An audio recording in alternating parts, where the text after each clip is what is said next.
එක දවසක් මාව හොයාගෙන අපේ ගෙදරට අමුත් එක්ක ආවා. මීට කලින් ඒ පුද්ගලයාව මම දැකලා තිබුණේ නෑ. මං ඔහු එක්කන් ගියා මගේ ඔෆිස් රූම් එකට. ගිහින් වාඩි වෙන්න කියලා විස්තර ඇහුවා. හරි. එහෙමනම් දැන් කියන්න බලන්න මේ මහත්තයා කවුද? මොකද්ද මගේ වෙන්න ඕන කියලා. ඒ විදිහට ඒ ආපු පුද්ගලයාගේ මම විමසුවා. මම ප්‍රවීන් ඉද්දමල්ගොඩ. මම පදිංචි වෙලා ඉන්නේ වාද්දුවේ. මේ දවස්වල ලොකු කරදරයක වැටලා ඉන්නේ මම. මගේ යාළුවෙක් කිව්වා මගේ මේ ප්‍රශ්නෙට ඔබතුමාට සමහර විට විසඳුමක් හොයලා දෙන්න පුළුවන් වෙයි. ඒක නිසා ඔබතුමා හොයාගෙන මම මෙහෙට ආවේ. ඒ විදිහට ඇවිල්ලා හිටපු පුද්ගලයා මට උත්තර දුන්නා. එහෙමද? එහෙමනම් ඉද්දමල්ගොඩ මහත්තයා ඔබතුමාගේ ප්‍රශ්නේ පැහැදිලිව දැන් මට කියන්න. ඊට පස්සේ මම බලන්නම් මට උදව් කරන්න පුළුවන්ද බැරිද කියලා. ඒ විදිහට ඒ පුද්ගලයාට මම කිව්වා. මීට අවුරුද්දකට විතර කලින් වාද්දුව මොරොන්තුඩුව පාරේ ග්‍රීන් වීව් කියලා ගෙස්ට් හවුස් එකක් ඕපන් කරා මම. පටන් ගත්ත දවස්වල නම් හොඳට බිස්නස් තිබ්බා. ඒත් ටික කාලයක් යද්දි තමයි මේ හැම ප්‍රශ්නයක්ම පටන් ගත්තේ. මගේ ගෙස්ට් හවුස් එක තට්ටු දෙකයි. උඩ තට්ටුවේ කාමර 4ක් තිබ්බා. පහළ කාමර 4ක් තිබ්බා. මේ පහළ කාමර 4න් එකක තමයි මේ හැම ප්‍රශ්නයක්ම පටන් ගන්න හේතුවක් වුණේ. ඒ කාමරේ ගෙස්ට් හවුස් එකෙන් පිටිපස්සට වෙන්න දෙප්පේ. කාමර අංක 4. හිටපුවා මේ කාමරෙන් අමුතු සද්ද ඇහෙන්න ගත්තා. කවුදෝ මිනිස්සෙක් කේන්ද්‍රී ගාන සද්ද ඇහෙනවා, බඩු අස් කරන පෙරලන වගේ සද්ද ඇහෙන්න ගත්තා. මේ කාමරේ නවතින්න ආපු ගොඩාක් මිනිස්සු බය වුණා. බය වෙලා සිහිය නැති වෙලා තිබුණා. ඊට පස්සේ දවසක වයසක මිනිහෙක් මේ කාමරේට නවතිනවා. ඒ මිනිහයාත් බය වෙලා heart attack එකදිලා කාමරේම නැති වුණා. ඊටන් පස්සේ මම මේ කාමරේ වහලා දැම්මා. ඒත් අර සද්ද බද්ද වලින් අඩුවක් නම් තිබ්බේ නැහැ. පස්සේ මාතර පැත්තෙන් කට්ටඩියක් ගෙනල්ලා මම ලොකු තොইলයක් කරා. ලොකු ශාන්ති කර්මයක් කළා. ටික දවසක් යනකම් ආයි සද්ද බද්ද තිබ්බේ නැහැ. ඒත් දැන් ආයිමත් අර විදිහටම සද්දපත් ඇහෙනවා. දැන් මේ හොටෙල් එකට මිනිස්සු එන්නේ නැහැ. වැඩට එන කට්ටියත් තාපෝ හැරෙන්න යනවා. ඉතින් ඔන්නෝක තමයි මට තියෙන ප්‍රශ්නේ. මං හිතනවා ඔබතුමාට මට උදව් කරන්න පුළුවන් වෙයි කියලා. ඒ විදිහට ඒ ඇවිල්ලා හිටපු ඉද්දමල්ගොඩ කියන පුද්ගලයා මට කිව්වා. ඔබතුමා කියන විදිහට නම් මට නම් ලොකු ප්‍රශ්නයක් උතර පේන්න නැහැ. හරි. මං එන්නම්. මං ඇවිල්ලා ඔය ප්‍රශ්නේ ඉස්සරහ දෙන්න. හැබැයි මම මේ ප්‍රශ්නේ විසඳනකම් කිසිම කෙනෙකුට මේ දේ කියන්න එපා. කිසිම කෙනෙක් දැනගන්න ඕනේ නෑ මම එනවා කියලා ඔය ප්‍රශ්නේ විසඳන්න. ඔබතුමයි මම විතර දැනගත්තාම හොඳටම ඇති. ඔබතුමා දැන් යන්න. මම පුළුවන් තරම් ඉක්මනට ඔබතුමාට ෆෝල් එකක් දීලා එන්න. එහෙම කියලා ඒ පුද්ගලයාට මම කිව්වා. ඊට පස්සේ ඒ පුද්ගලයා පිට වෙලා ගියා. ඊට පස්සේ දවසක මම මිස්ටර් ඉද්දමල්ගොඩට ෆෝල් එකක් දීලා කිව්වා අද හවස්ට මම ගෙස්ට් හවුස් එකට එනවා. අර රූම් එක ලෑස්ති කරලා තියන්න කියලා. එහෙම කියලා හවස් වරුවේ මම ගෙස්ට් හවුස් එක හොයාගෙන ගියා. ඒ යනකොට මිස්ටර් ඉද්දමල්ගොඩ ඇවිල්ලා හිටියා. පස්සේ ඔහුත් එක්කම මම කාමරේට ගියා. මම කිව්වා හරි. මෙතනින් යාට හැම දෙයක්ම මම තනියම බලා ගන්න. මොන හරි අවශ්‍ය වුණොත් මම ඔබතුමාට ෆෝල් එකක් දෙන්න. එහෙම කියලා මිස්ටර් ඉද්දමල්ගොඩ කාමරයෙන් පිටත් කළා ඇරියා. වෙනද වගේ මම කාමරේ හැමතැනම සෝදිසි කරා. කිසිම දෙයක් ඒ කාමරේ තිබුණේ නැහැ. රෑ 9:10 වෙනකනුත් බැලුවා. කිසිම සද්දයක් කිසිම දෙයක් මට දැනුනේ නැහැ, ඇහුනේත් නැහැ.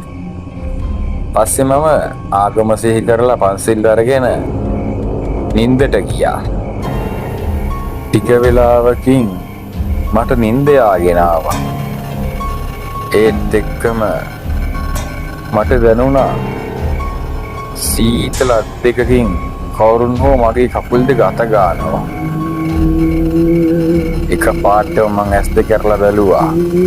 සුදු එනගත්ත ගොඩාක්ස වයසක පුද්ගලයෙක් මගේ දිහා බලාගෙන ඉන්නවා. හිස සිව්ලිමේ ගෑවෙන නිසා ඔළුව නවාගෙන හිටියේ. මං ඇහුවා තමුන් කවුද කියලා. ඒත් එක්කම ඒ පුද්ගලයා hina වෙන්න ගත්තා.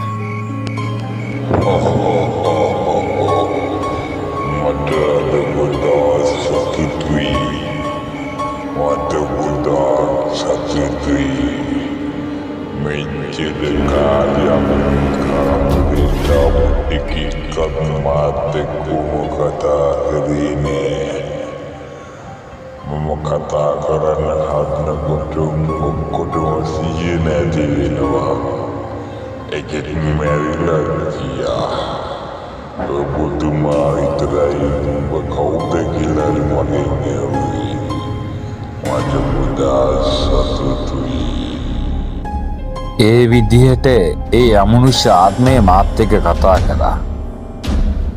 පස්සේ මං ඇහුවා තමුන් කවුද? ඇයි මේ විදිහට මිනිස්සුන්ට කරදර කරන්නේ කියලා. ඔබතුමාට කොහොම විස්තරේ මම කියන්නේ. මට තේරෙන්නේ මට උදව් කරන්න පුළුවන් ඔබතුමාට විතරයි. මිට අවුරුදු ගානකට කලින් මේ ගෙයිදමයි මගේ. මේ කාමරේ තමයි මම හිටියේ. මට ගොඩාක් අසනීප. එතකොට මං කරේ මගේ වරාතරම්බඩු මුතු මැණික් සේරම පොඩි ජගත පිටියකින් දාලා ඔය මහත්ය නිදන් ඉන්න ඇඳයට වෙලතුරා දෙලා සිමින්ති දැම්මා. ඒක කවුරුද දන්නේ නැහැ. එතන මං කරේ. පස්සේ මට පපුයමාරක් ඇදලා මම මේ කාමරෙම මැදිලා ගියා. මගේ දරුවා මේකමයි තේරුම් පුතා මේ ජීවිතමයි මුණලියදලා පිටරට පදින්ති දෙයියා. මට මේ ජීවිතෙන් නැතනේ එකතෙන් අනුන්ගේ කොමන් දන්නවා.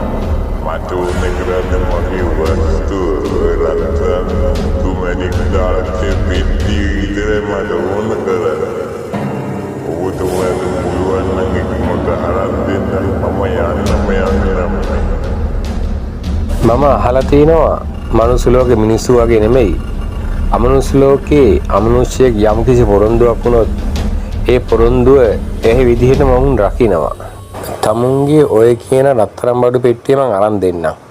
හැබැයි මට පොරොන්දුවක් වෙන්න ඕන ඒක අරගෙන ආයේ මේ පැත්ත පළාත් ඉන්න නැතුව යන්නම යනවා කියලා. ඒ විදිහට මේ අමනුෂ්‍යයට මම කිව්වා. හොඳයි මම ඔබතුමාට පොරොන්දු වෙනවා. මගේ රත්තරන් බඩු පෙට්ටිය මට ලැබුණාම මේ පැත්ත පළාත් යන්නම යනවා. ඒ විදිහට ඒ අමනුෂ්‍යාත්මය මට පොරොන්දු වුණා. හොඳයි. තමුන් එහෙනම් ඔය තමුන්ගේ රත්තරන් බඩු පෙට්ටියේ තියෙන තැන සලකුණක් දාන්න ඕන. දාලා මේ කාමරෙන් එළියට යන්න ඕන. පස්සේ මම ඒ රත්තරන් බඩු පෙට්ටිය අරගෙන අර ඈත පේන තාප්පෙන් එහා පැත්තට විසික් කරනවා. ඊට පස්සේ තමුන් මේ පැත්ත පළාතට නොඳ යන්න ඕන. ඒ විදිහට මම මේ අමනුෂ්‍ය අවතාරයට කිව්වා. පසුව මම මිස්ටර් ඉද්දමල්ගුඩට කෝල් එකක් දීලා යකඩ ඉන්නක් ගෙන්නගෙන ඒ සලකුණ දාපු තැන කඩන්න පටන් ගත්තා. අඩි එකමාරක් විතර යටට කඩනකොට ඒ කිව්ව විදිහටම පොඩි යකඩ පෙට්ටියක් හම්බුණා. ඒ යකඩ පෙට්ටිය අතට අරගෙන බලන්න හදනකොටම ජනේලින් එළියේ ඉඳගෙන අර අවතාරයේ කෑ ගහන්න පටන් ගත්තා. කොදින්න කොට දෙන්නකෝ මගේ වස්තුව. අමනුෂ්‍යාත්මය ඒ විදිහට කෑ ගහද්දී ජනේලෙ ළඟට ගිය මම අර යකඩ පෙට්ටිය ගෙස්ට් හවුස් එකේ තාප්පෙන් එළියට විසික් කරා. ඊට පස්සේ එළි වෙනතුරුත් කිසිම සද්දයක් තිබුණේ නැහැ. හැමදේම නිස්කලංක වුණා. පහුවදා උදෑසනම මිස්ටර් ඉද්දමල්ගුඩ මුණ ගැහුණු මම සියලුම විස්තර ඔහුට කිව්වා. ඒ කියලා මම තානායමෙන් යන්න ගියා. එයිදයින් පස්සේ ඒ තානායමේ තිබුණු හොල්මන් අවතාර හැම දෙයක්ම අවසන් වුණා. සමහරක් මිනිස්සු ජීවිතලා ඉන්න කාලේ පුළුවන් තරම් හම්බ කරලා ධනෙ රැස් කරලා මැරිලා යනවා. පස්සේ ඒ වස්තු වලට තණ්හාවෙන් අමුළු ශාප්ම ලබලා අවුරුදු කල්ප ගණන් බොහෝ දුක් විඳිනවා.